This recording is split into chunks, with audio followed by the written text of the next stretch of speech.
Small but mighty. 500W mini heater review. Stay warm at your desk. The best portable mini heater. Is this 500W mini heater worth it? Honest review. Host, winter is here, and if you're like me, your hands turn into ice cubes the moment you sit down to work or game.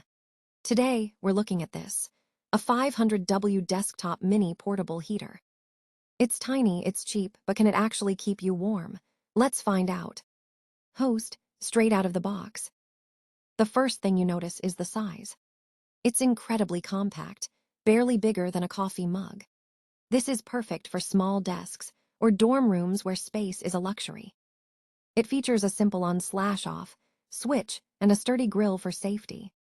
Key feature: it uses PTC-Ceramic heating technology, which means it heats up fast without that burning smell you get from older heaters.